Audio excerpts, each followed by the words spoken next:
jewe umunsi umwe nagiye kubwiriza ahantu muri ADPR ntago mpavuze naho rero barangije baransuzugura barandeba none bavugana mu mitima y'abatusu uyu ni umushitsi umuntu utagira isakoshi nzima umuntu utagira telefone nzimico gihe nagigaga amatushe nta sura ngira ariko nyine nkaba nta sura mfite nta n'ibintu mfite ariko mfite Imana muri njewe Imana iransanga ndi kuri nimbaga David nkwifurije gutunga umwuka w'Imana yego ndabikwifurije kandi n'abantu benshi ndabibifurije uyu mwaka twinjiyemo wa 2026 Imana ibuzuza umwuka wera amen we hano undi mugabo Imana yambwiye ngo ningende mubwire ngo imuhaye 100 n'imodoka ku buntu hanyuma rero ndangije ndamubwira ati Imana yambwiye ngo ititaye kubayeho kubyaho ukora iguhaye imodoka iguhaye n'100 arangije agambwiye ati yo Mana idashobora kukugura slipa z'igihumbi ngo uzambare abwira wowe ukaburi kugenza ibirenge iyo Mana yagutumye genda uyimbwirire ibiratse kumpa ibyo ngibyo yagiye kunzanira ibanze ikuremo icyatanu ikugurire slipa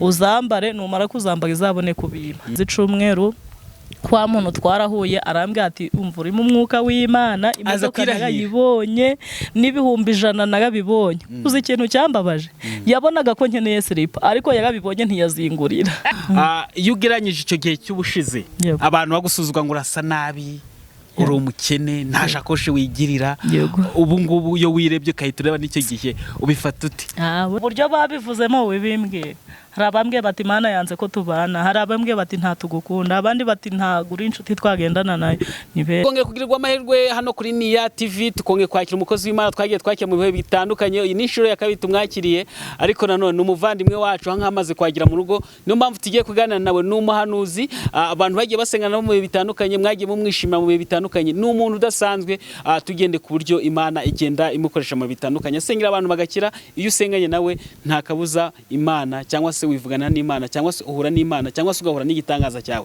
rero nicyo nakubwira cyo ntuje gucikwa n'iki kiganiro n'umukobwa Imana yagiriye neza yitwa Claudine rero nabatindiye cyane reka tumwakire Claudine meze ute meze neza urasa neza we murakoze urasa neza no kuri kw'Imana uri amavuta y'Imana murakoze dusengere dutangire ikiganiro cyacu Bana turagushimiye turaguhimbaje tugushimiye ko wabaye mu ruhande rwacu muri uyu mwaka wose urangiye nejo ku itariki ya mbere ndetse n'uyu munsi kurebye wabaye mu ruhande rwacu tugeze isaha tukiga amahoro nuhimbazwe yeza imitima yacu weza umubiri wacu nomara kutweza no kudutunganya urukubane natwe mu minota mike tugiye kumara turi gukora iki kiganiro cyangwa se turi muri aka kanya keza ko kuvuga ineza yawe uze ubane natwe uvugane natwe ukorane natwe duheje imyuka mibi duheje gukora kose ku mwanzi bitavuga Imana biduhunge neza yawe yamamare kuri twe kandi mwuka wera tumanukira amavuta yawe y'imbaraga tumanukire urakoze kuri data wa twese mwiza kandi urakoze kujya wumva gusenga ndetse n'uyu munsi wibwumve gusenga kwacu muri byose mu izina rya Yesu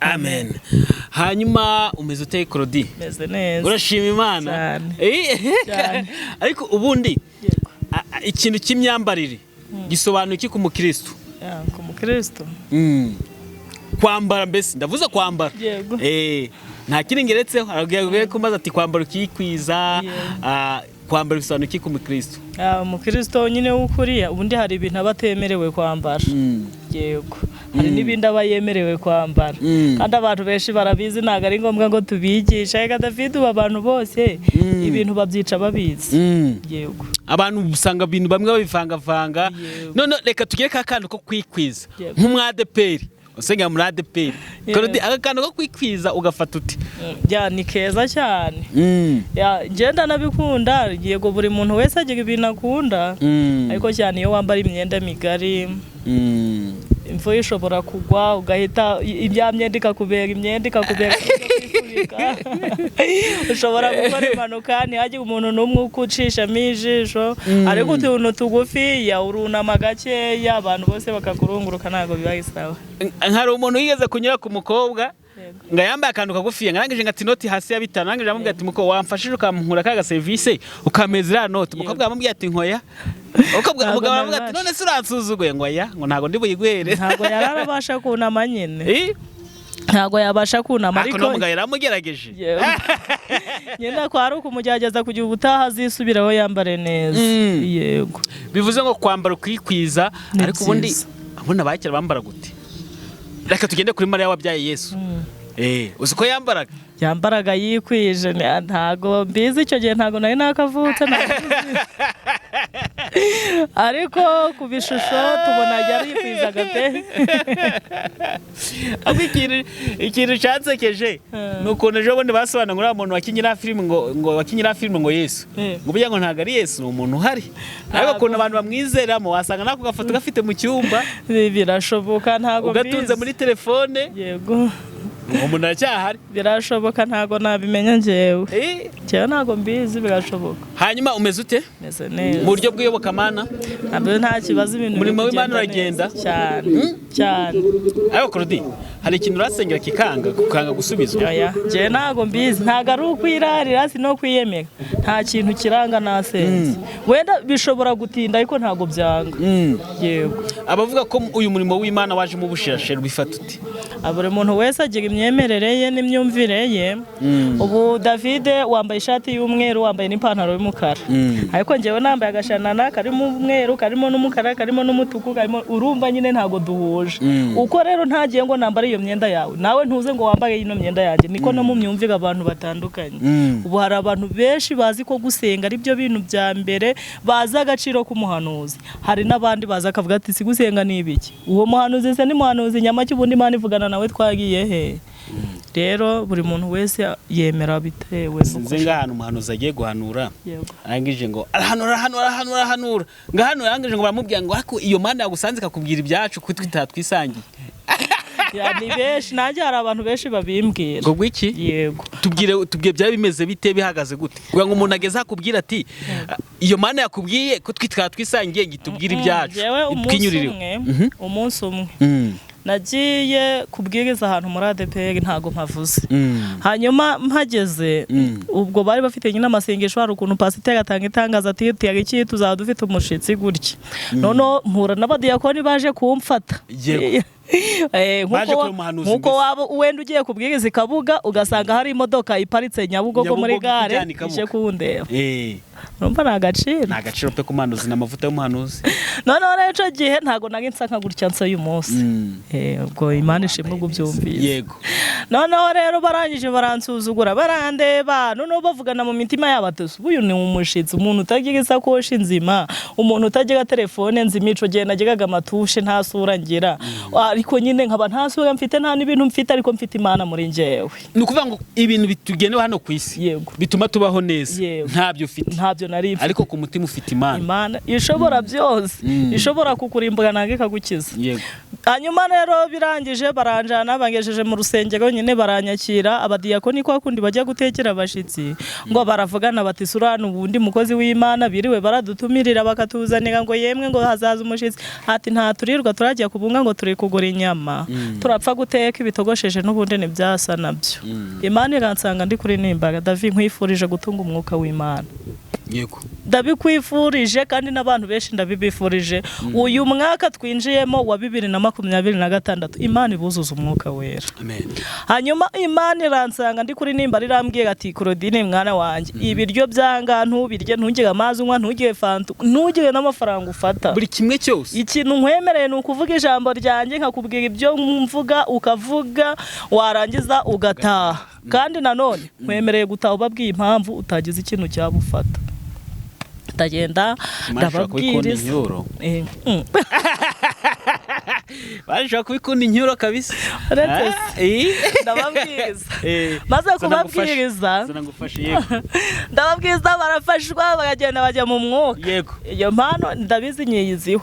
Hanyuma bagiye mu mwuka rero igihe cyo gutaha, dutashe pasiteri ati karibu umushitsi tugenda mu gikoni turye n'abadiyakoni. Bageze ku meza ibyo baruye nyine Imana yambwiye ati ntubirye. Ndababwira ati nje nta gahunda mfite yo kurya. Bati rwose ntago wareka kurya, watubwirije neza, watubwiye amagambo meza, twafashijwe, ni gute udashobora kurya. Ndababwira ati ngewe ntago ndarya. Bati suri mu masengesho, ati nta masengesho ndimo. None se uyarwaye? Nta ndwara mfite. Ibiryo twatetse se ugabisuzugwe? Ndababwira ati ntago nabisuzugwe rwose, ni byiza nta kibazo, ntago ndarya. Pasiteri ati si tukuzanira akahe gafanta? Ntako nshaka. Tuguye icyayi se? Reka da. Ushaka iki? Ndavuga ati nta kintu nshaka, ubundi kunimva nari muri mudu yo kurya. Ndi mubi. Woya da. Aba mbabeshe kandi kubesha ari icyayi muri mudu yo kurya.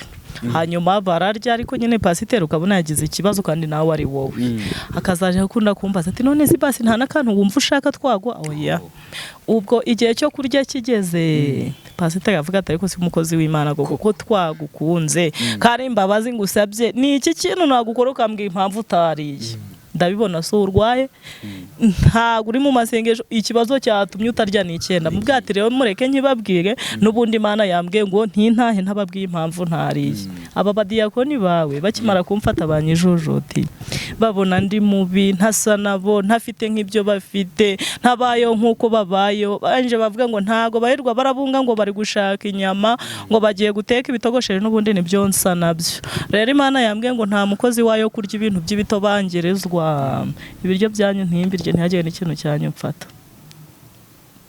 pasiteri amanura amarira umuntu w'umugabo abadiyakoni bapfuka hasi bari hana bati Imana tubabarire n'ukuri ko se twabivuze nanjye ndababwatira mureke mbabwiye n'akandi kantu mutaru muzi sindyaga inyama ibintu by'amafi simbiryaga n'ibiki byose n'umureti n'amata kandi koko ntabyo mbasha ndababwira n'ubundi yo mubiteka nimwe mwari kubirya n'ubundi mutetse ibitobangirizwa nimwe mubiri buzimwiruhirije iki mwivuniye iki nge kintu mwaruvunikiye aho ngaho ubwo rero urumva aho ngaho bari bansuzuguye hano undi mugabo Imana yambwiye ngo ningende mubwire ngo imuhaye 100 n'imodoka ku buntu hanyuma rero ndangije ndamubwira ati Imana yambwiye ngo ititaye kubayeho kubyaho ukora iguhaye imodoka iguhaye n'100 arangije agambwiye ati iyo Mana idashobora kukugura slipa z'igihumbi ngo uzambare abwira wowe ukaburi kugenza ibirenge iyo Mana yagutumye genda uyimbwirire ibiretse kumpa ibyo ngibyo yagiye kunzanira ibanze ikuremo icyatanu ikugurire slipa uzambare numara kuzambara izabone kubima nta handi kurira agahinda kanyishe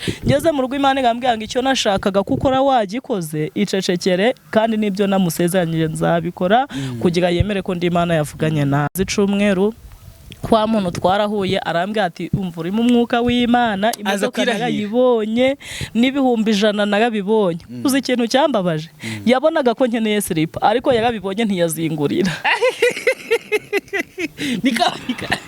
niko abantu tumeze wanga abantu ngo turi babi nk'abantu uzabambaze nzabakubwira ngo na Yesu bwe ngaza hano ku isi nangwa yasubiye mu ijuru avuga ati Mana ibintu naboneye ku isi nk'abantu ngo baramukubisa ariko n'abantu bahita bo brage nk'abantu ngo baramukubisa ngo nanone ngo yagize ubwabwo kuzagaruka ngo no mpamvu yavuze ngo nzaza ng'umujura abantu nyine ni gucyo duteye abantu ni gucyo duteye ujya kubona ukabona nk'umugore aratwite agasenga akavuga ati Mana numfasha nkabyara neza umwana muzima ntintahano wapfuye nzajyana we n'urugero umukeka mu nzu y'Imana yamara kubyaga akavuga ati ariko se umukeka saba pasiteri bazawicaga amaturosi sibo bayaryaga wamukeka ntawe utware niko abantu tubayeho niko abantu babayeho yego urebye unyuma y'ibyo nk'ibyo ubusanga ari cyo kintu kivuna abakozi b'Imana cyane cyane abahanuzi bakenye kongereho bakenye kuko nasanze abahanuza benshi bakenye benshi barakenye sinzi kibite akubona igiterwa niki kuba umuhanuza agahanura kandi bigasora vuba pe agahanura abantu amamodoka agahanura abantu amahetaje ariko ugasanga ntago afite nta kuryama nayo kwishyura inzu y'icyumba kimwe y'5,000 yarayabuze kandi hano abantu bahitaje bayabona ntago mbizi ukuntu bigenda ariko iyo wamenyereje Imana gusenga ukabona urwembe usenze ni ngombwa ngo ibintu byose ubanza ubisenge ibijumba biboneke muri manu y'Imana nasomye ijambo ry'Imana yambwanga igihe Abisirayeli bavaga mu gihugu cya Egiputa bagikanani ngo bageze mu butayu butari mwamazi ngo ibintu byose bareba kabirya ari maniyushe kandi ngo umuntu wibeshaga akavuga ati ubwo ibirayi bimanutse kambika n'ibyo nzaryejo ngo bwacaga mu gitondo agasanga byagaze atashoboraga kubirya kabita ubwo nyine manu y'uyu munsi ni yejo ni yejo hari abagaturika nibo basenga bakavuga ngo Mana ifunguro ridutunga uriduhe none ariko iryo senga Yesu yasize yigishije ndumase n'abagaturika niko basenga ifunguro ridutunga uriduhe none ibyejo ntago tuzi ukuntu bizaba bimeze David ejo ushobora kuzaba utakiriho ejo ushobora kuzaba uri mu bitaro ejo ushobora kuzaba uri muri gereza ejo ushobora kuzaba uri muri Amerika rero ifunguro rigutunga riboneke none yego ubwo rero niyo mpamvu ubona abantu kenshi bakennye kenyino neza kataguruka niyo mpamvu ubona abantu kenshi bakennye hanyuma rero iyo ugiye kureba uba usanga ari ibihe bibazo bigora cyane cyangwa se imvune ziba mu kubura umuhanuzi ariko ukenye uba usanga bibangamira mbese umuhanuzi. Iki bibazo akuze guhura nabyo cyane cyane kuruta ibindi byose. Ikintu kibangamira umuhanuzi mu bindi byose ni ubukene. Buriya no gutubura kuriya kuntu wumva abahanuzi ngo baratuburaga nkuba akakubwira ati nyohereza tike ndaje ngo usengere, wamara kuyohereza ntazi. Burya ni ubukene. Hari abantu benshi babikoze nk'ubwezi ikora ariko hari abandi bantu babikora ari ubukene babitewe n'ubukene. Nk'ubu ngubu ukasanga wendi wanyu mumaze 3 mutarya kandi ubwaho hose abantu bararambagaye bararwaye ubonye ibihumbi 10. Ubu David kuko mbabarira umbwiza ukuri wasiga abantu barembeye mu rugo inzara yenda kubica ugatega ibihumbi 10 ngo ugiye gusengera umuntu wabuza pete. Uravuga gute ahubwo reka nkuremo igihumbi sige mbahahiye ibijumba none nibamara kubirya ndagenda aho ndagenda aho ndategesha igihumbi wenda ni isaha iyo saha ndayigenda n'amaguru. Bityo rero wawundi mukaba mwahanye gahunda ya saa 5 ugamugeraho saa 5 kubera ko hari urugendo rw'isaha uragenda n'amaguru ya saa 5 ntibikunde yuko muhura agatanya akavuga ati abantu zinabesi koroni ibiki n'ibiki kandi wowe wabikoze uri kwirengera bityo n'Imana ntiyakubara hica. Rero gukena ubundi nicyo kintu kibi na Dawidi haraho yasenza bivuga avuga ati Imana ntuzame byinshi bituma nkwibagirwa ariko nanone uzandinda ubukene. Buri bukene ni bubi David. Ubukene. Hanyuma tutajya ku kindi kibazo iyo ugeranyije icyo gihe cy'ubushize abantu bagusuzugwa ngo urasa nabi uri umukene nta shakoshi wigirira ubu ngubu iyo wirebye kahita ureba n'icyo gihe ubifata uti? Ubundi hari korase imwe umuririmbyi yahanze aravuga ngo ni iki watanze mwana wa Adamu cyatumye urindwa bigezaho avuga ngo menya ko ari ubuntu wagiriwe nawe ujye urayishimira. Ibintu byose ubu maze kugeraho uyu munsi ntabwo Imana yabimpaye kubera niza nubwo yabimaye kubera ndi mwiza oya ubu ushobora no kubona ndi mwiza yikabiye kubona nta kigenda ushobora no kubona uri kuvuga ati Korodina sikaye kuvuga ngo Imana yamugiye neza none ungiye nta nibyo ndi kubona bitewe n'ukuntu ameze bitewe n'ukuntu ameze buri muntu wese ashima akurikije aho yavuye n'ahageze. Yego ubwo rero njyewe mbishimira Imana pe ibintu byose maze kugera no kuba naramutse byonyine ni amahirwe menshi akomeye nshimira Imana buri gitondo buri gitondo areka David reka nkubwiye impamvu mbikunda buriya nagiye mu bitaro kurwaza ndwaza inshuro nyinshi n'abantu barabizi.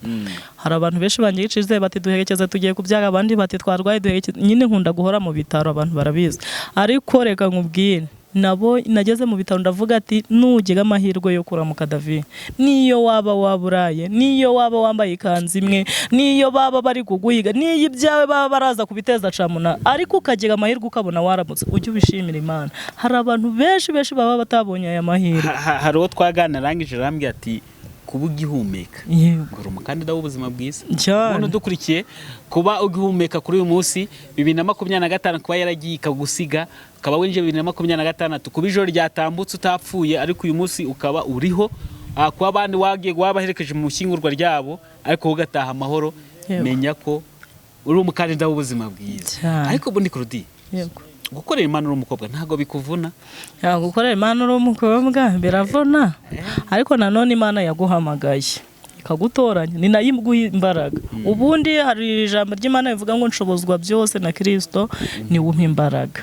Undi muri mbya avuga ngo ni data wa twese mwiza azi intege nkeya zacu buriya intege zawe nkeya ziri arahazi naho inyinshi ziragahazi avuga ngo agatukuya kugira turinde Satani.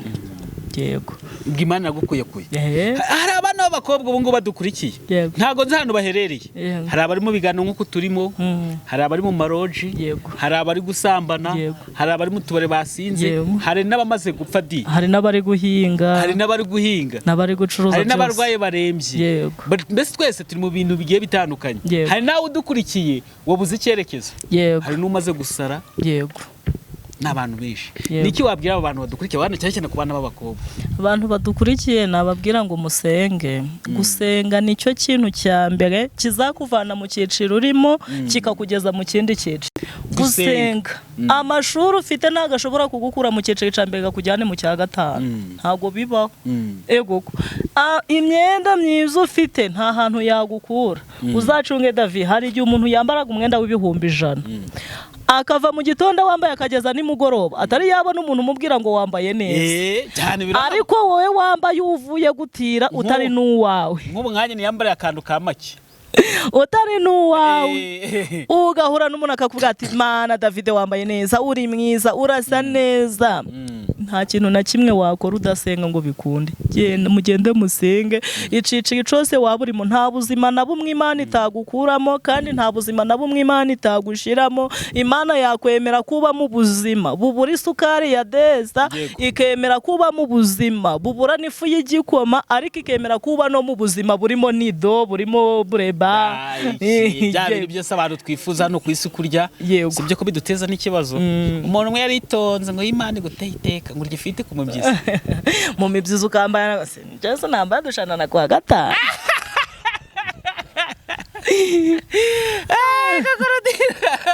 Bibusanye turi kwa gatanu wambaye imishanana ako wambaye neza no kuri kwimana kora none no ku marinete asa marinete n'amaso. Yego.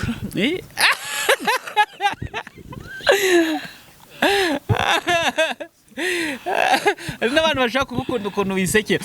Kandi ufata ijambo ndagukunda. Yego. Ijambo ndagukunda umuntu ari kubwira ifata uti. Brother David, wowe ntabyo uzi. Ibyo bintu ntuzajya babimbaza. Banje ninjye mbizi. Kogwa iki? Ijambo umuntu akabwira ati Claudie ndagukunda. Buriya niyo utagira ikintuma.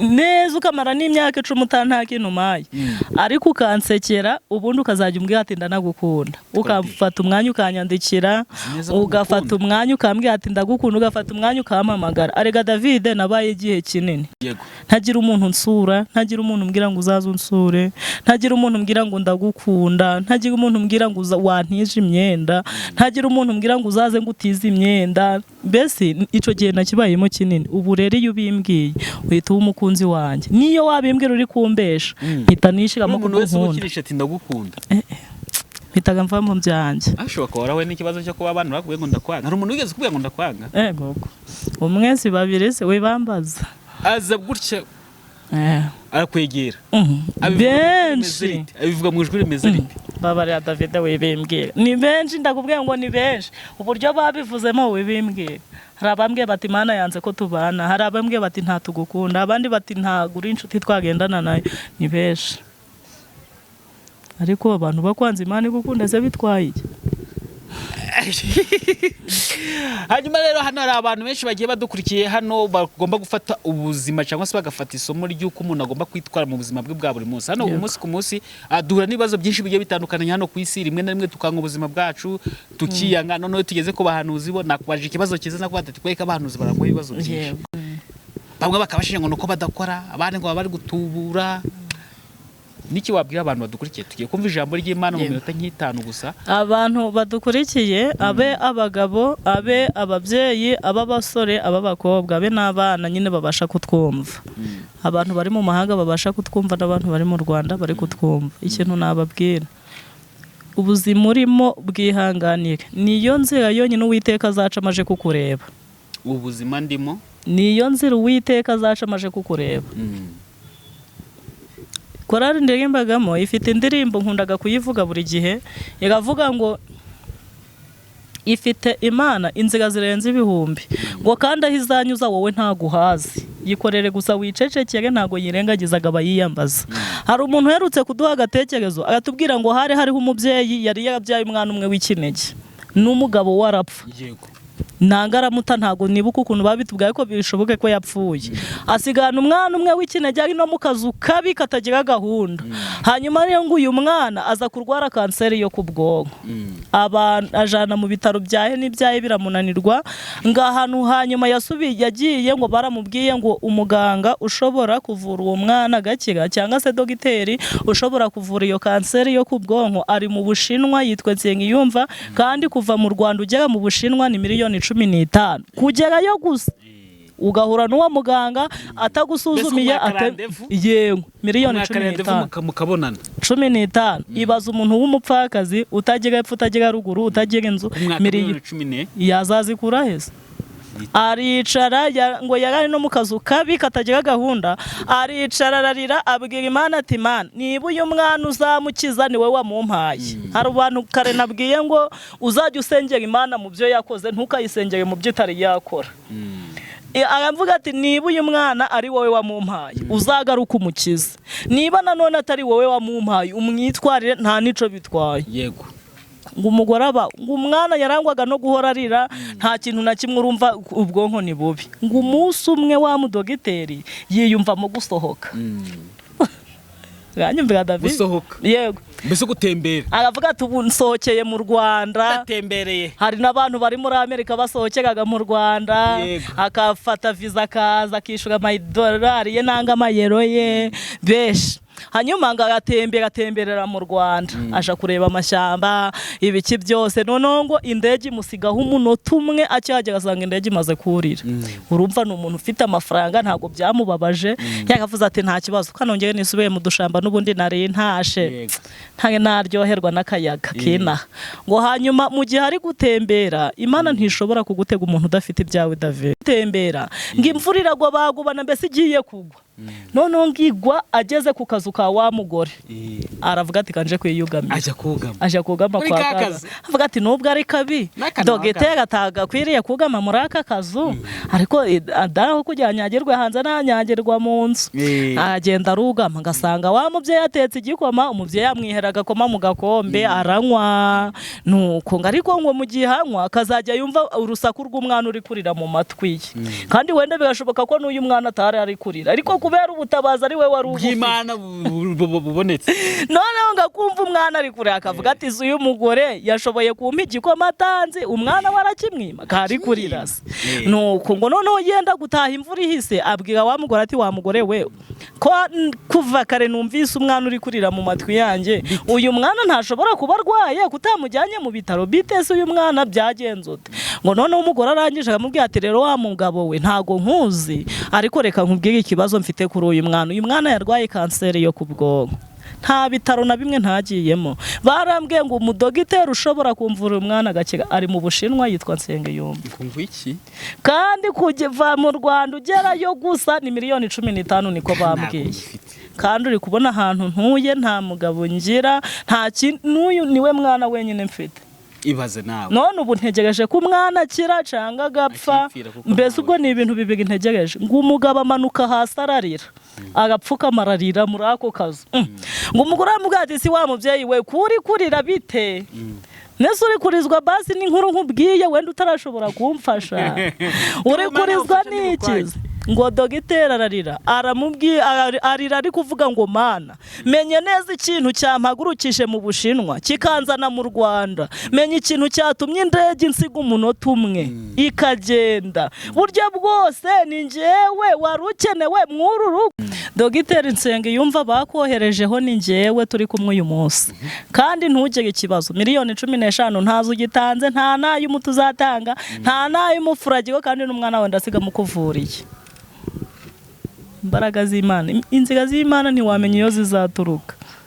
yego rero abantu bose badukurikiranye nari ngiye kubabwira ngo musenge nta kindi kintu kizagukuraho ibibazo nta kindi kintu kizagukuraho umubabaro nta kindi kintu kizakumara agahinda usibye gusenga gusa genda usenge ukunsa nabikuye mu gusenga ntari nasenga sinari nsa gutya ariko uyu munsi abantu benshi baramvugisha nta nshuti nagiraga ntarasenga ariko ubu n'abanyamerika turi kuvugana ubu nta telefone nagiraga ntari nasenga ariko ubu ndi kwandikirana bari muri Canada rero gusenga n'umuti wa byose amen hanyuma rero bakunzi mukomeje kudukurikira aha ngaha tugiye kujya mu kanya ko gutanya impano na none uyu munsi wasanzwe azikuno dusanzwe tubikora ntago shaturenze iminota 2 cyangwa 3 agiye kubidufasha mu gutanya impano ariko na none hari indikado tuba tubafite yo gusenga abantu bafite ibyifuzo bigiye bitandukanye bafite uburwayi bugiye butandukanye ndetse n'abantu bumva baremerewe banze ubuzima bataza hano bari gusa ikintu kimwe nakuye muri iki kiganiro no gusenga kwizera no kumenya ko Imana ifite inzira nyinshi nubwo tubona twebwe bitagize ute bidashoboka. Umuntu umwe yigeze kumwe atirambye ati David kweki tutajya tugwa mu kigeragezo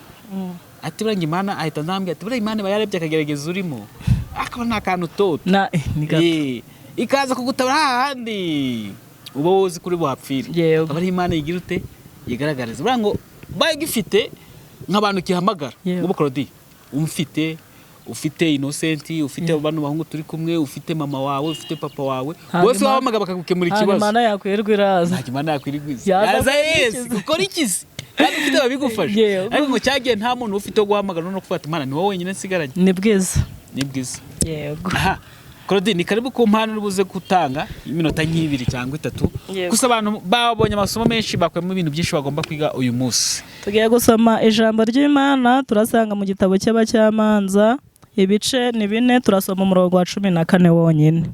Uravuga ngo Debora abwira Baraki ati haguruka kuko uyu munsi ari wo Uwiteka akugabijeho Sisera, mbese Uwiteka si we ukugiye imbere. Twakire neza amagambo y'Imana. Amen. Ubu tumaze igihe kinini tubasomera amagambo y'Imana tukanayasobanura tukanagira ute, ariko uyu munsi wo nkuzaniye ubuhanuzi buri muri iri jambo. Amen.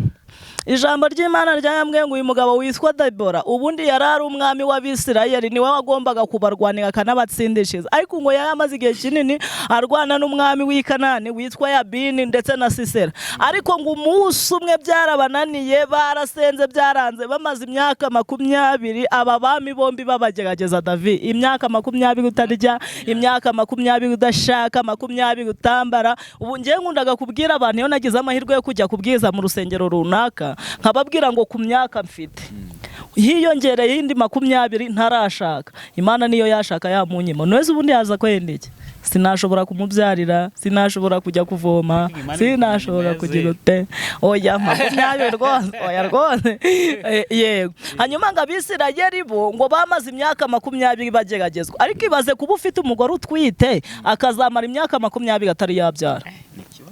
Urumva icyo ni ikibazo gikomeye cyane. Ariko ngo umunsi umwe bananiwe, Debora nk'umuhanuzi ngagendere umugabo witwa Baraki, ngo nawe yari amaze kunanirwa imyaka 20 yajyaga kurwana akagaruka yatsinzwe zari myinshi, ariko ngo Debora ahanurira Baraki aramubwira ngo Baraki we uyu munsi ku itariki 2 haguruka uve mu bibazo ufite, haguruka uve mu madeni ufite, haguruka uve mu nzara wagiraga, haguruka uve ku kwambara ubusa, haguruka uve mu gisuzuguro cyitwa kugumirwa. Aramubwira ngo haguruka uve mu gisuzuguro cyitwa kutabyara, aramubwira ngo haguruka ugende urwane kuko uyu munsi ni Uwiteka kugabijeho Sisera. Bakunzi banjye muhaguruke mu madeni mwari mufite, haguruka mu cyiciro cy'ubukene wagiraga, haguruka mu cyiciro cy'inyatsi wagiraga, haguruka mu cyiciro dutangira n'uyu mwaka wahagurutse mu bibazo byose wagiraga, haguruka mu bujura wagiraga, haguruka mu nyatsi wagiraga, haguruka mu gutukana wagiraga, haguruka mu busambanyi wagiraga, haguruka mu bubeshi wagiraga, haguruka mu bibi byose wakoraga, haguruka umaze igihe kinini utaryama ngo usinzire, haguruka muri uko kurara wicaye, umaze igihe kinini utarya ngo uhage, haguruka muri iki cyiciri kuko uyu munsi ari Uwiteka kugabijeho ibiryo wari warabuze, uyu munsi Uwiteka kugabije amafaranga wari warabuze. Ijambo ratubwiye ngo uyu munsi ni Uwiteka kugabijeho Sisera, ibyo wari warananiwe kwakira muri 2025 uyu munsi Uwiteka bikugabize. Ndagusengeye guhanurira uyu munsi ngo Uwiteka kugabiza umusore wari warabuze, uyu munsi Uwiteka kugabiza umwana wari warabuze, uyu munsi Uwiteka kugabiza bakazana n'abakwe wari warabuze, uyu munsi umaze igihe kinini ushatse ariko wabuze abuzukuru kandi warabya, uyu munsi Imana ibakugabize. Tugiye gusenga David, tugiye gusenga Imana ikugabiza amahoro wari warabuze, Imana ikugabiza ubuzima wari warabuze, ntago ari wowe uzahora mu bitaro, Imana ikugabiza isura nziza wari warabuze, abandi barambara bakaberwa, nawe uyu munsi Imana ikugabiza imyenda. Uziko Imana yakugabiza imyenda umuntu uri muri Amerika akayikuzanira, usiko yakugabiza imyenda umuntu uri muri Canada akayikuzanira, kunaniga. Imana ikugabiza ibintu byose wari warabuze mu izina rya Yesu. Telefone wananiwe kugeraho uyu munsi Imana yikugabize. Kamera wananiwe gutunga uyu munsi Imana yikugabize. Iterambere wabuze muri wowe uyu munsi Imana yikugabize. Imyambaro myiza wabuze, imirimo umaze igihe kinini uhinga ukarumbya uyu munsi Imana ikugabize kweza. Umaze igihe kinini ucuruza ugahomba uyu munsi Imana ikugabize kunguka. Umaze igihe kinini udepoza ariko akazi karabuze uyu munsi Uwiteka kugabiza akazi. Uyu munsi Uwiteka kugabize passport ushaka. Uyu munsi kugabiza ibyangombwa ushaka. Uyu munsi Imana yo mwijuru kugabize perime washakaga, ibinyabiziga washakaga, Imana ibikugabize. Tugiye gusenga data kugabiza ibintu byose wari warabuze muri wowe. Imana igiye ibintu kugabiza muri uyu mwaka. Amen. Hanyuma rero bakunzi bacu tukomeje kubashimira nanone, reka dufata kajya twufata nimero y'umukozi w'Imana ku muntu wifuza gusengana nawe. Mwumvise ko ari umuhanuzi agiye gusengana n'abantu benshi, nanjye ubwanjye namutangiye umuhamya mu biganiro byagiye bitambuka, ariko uyu munsi nawe wagirirwa amahirwe yo kuvugana nawe, wagirirwa undi mugisha. Reka tumubwire aduhe nimero yiwe, narangiza yakaduna n'ababikiye gusenga abantu bafite ibyifuzo n'ibibazo, n'ubundi ahita kurikizaho dusoza ikiganiro cyacu. 0788515830 ni 0788615830 niyo nimero yanjye. Hanyuma nitwa Niyigena byose Claudine. Mana turagushimiye, turaguhimbaje, tugushimiye kuri Imana ituze, uzi n'amazina yacu. Muri ibyo yongeye akana avuga ngo twitayeho, haravuga ngo nta nubwo uzadutererana mu byago ndetse no mu makuba. Tujya tukubona imfura yaguye, izuba ryava ntudutegane nabwo ukagaruka, haba ari mu gitondo ukaza ntudutegane saa sita nabwo ukagaruka, na nijoro ntudutererane na nijoro ukaza kubana natwe. Turabigushimiye, imirimo wadukoreye ni myinshi, yose tuyikusanyije hamwe turavuze ngo icyubahiro ni icyawe. Hanyuma muri aka kanya tugushimiye ko wari wadutije aka kanya ko kuba imbere y'ubwoko bwawe. Nuhimbazwe Mana, ariko bibaye ngombwa yuko dusoza cyangwa tuba turekeye, ariko dusengeye aba bantu bose bafite ibibazo.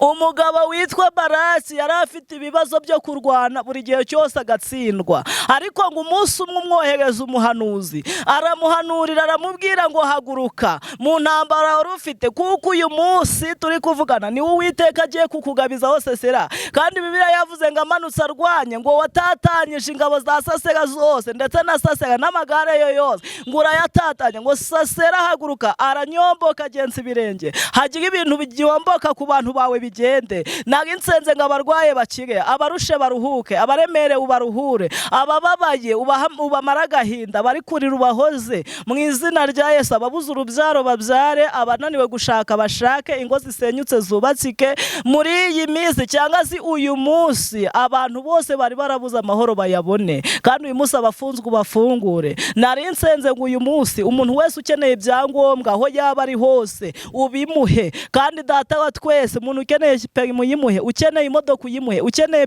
moto uyimuhe, ukeneye igare urimuhe, buri wese n'icyo ashaka ukimuhe, kandi uhereye none. Urakoze Mana, ngaho tugire neza utuganze, buri wese umwiyereke, abahinzi ubiyereke, abacuruzi ubiyereke, aborozi ubiyereke, abanyeshuri bagiye gusubira ku mashuri ubiyereke, ababyeyi bakeneye minerval uzibahe, abari mu bukode ubwishure, abafite amadeni uyishure, buri wese n'ibibazo afite abone ukuboko kwawe kwiza uyu munsi wa none. Urakoze kuri data wa twese, ngaho ganza kandi utegeke ubuntu bwawe, urukundo rwawe no kugirirwa neza nawe bikomeze bitwomeho muri iyi minsi mu izina rya Yesu. Amen. Hanyuma twongeye kubashimira abakunzi bacu, mukomeze mukore subscribe, kandi nkomeje kubifuriza umwaka mushya muhira wa 2026, muzabonemo ibyiza byose mwifuza. Amahoro y'Imana azakomeze abomeho, kandi imigisha y'Imana izakomeze ibagwiraho cyane. Murakoze.